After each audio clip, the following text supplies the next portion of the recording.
સોના Ichchhapur police ટીમે બળાત્કારના કેસમાં ફરાર આરોપીને તેના વતન સેમારિયા ખાતેથી ગણતરીના દિવસોમાં જ પકડી પાડવામાં સફળતા મેળવી છે. આરોપીએ મહિલાને કામ આપવાની લાલચ આપીને બળાત્કાર આચર્યો હતો.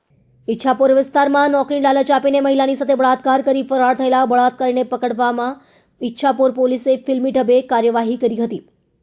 પોલીસે વેશ પલટો કરી મધ્યપ્રદેશ પહોંચીને 2 દિવસની સતત વોચ બાદ આરોપીને ઝડપી પાડ્યો હતો, જેને પગલે પોલીસની કામગીરીની પ્રશંસા થઈ રહી છે. પ્રાપ્ત માહિતી મુજબ સાયન ટેક્સટાઇલમાં કામ માટે આવેલી મહિલાને અવિનેશ કુમાર ઉર્ફે બિપિન ચોરસિયાએ સારી નોકરી આપવાની લાલચ આપી હતી. બળાત્કારીએ મહિલાને ઈચ્છાપુર જેમ્સ એન્ડ જ્વેલરી પાર્કના હીરા બુર્સમાં કામ બતાવવાના બહાને એકાંત સ્થળે લઈ ગયો હતો, જ્યાં તેણે મહિલા પર બળાત્કાર ગુજાર્યો હતો. ઘટનાના સમયે આરોપીએ ચપ્પુ બતાવી ચાંથી મારી નાખવાની ધમકી આપીને ફરાર થઈ ગયો હતો. આ મામલે ઈચ્છાપુર પોલીસ મથકમાં ગુનો નોંધાતા પોલીસ દ્વારા સીસીટીવી ફૂટેજ અને કોલ ડિટેલ્સના આધારે તપાસ હાથ ધરવામાં આવી હતી. તપાસમાં ખુલ્યું કે બળાત્કારી મધ્યપ્રદેશના રેવા જિલ્લાના સેમરિયા ગામે છુપાયો છે. આથી ઈચ્છાપુર પોલીસની ટીમ મધ્યપ્રદેશ પહોંચી હતી. આરોપીને શંકા ન જાય તે માટે પોલીસ કર્મીઓએ વેશ પલટો કર્યો હતો.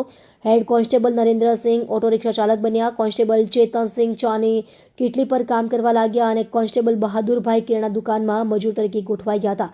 2 દિવસ સુધી ગુપ્ત રીતે રેકી કર્યા બાદ યોગ્ય તક મળતા પોલીસે આરોપીને દબોચી લીધો હતો.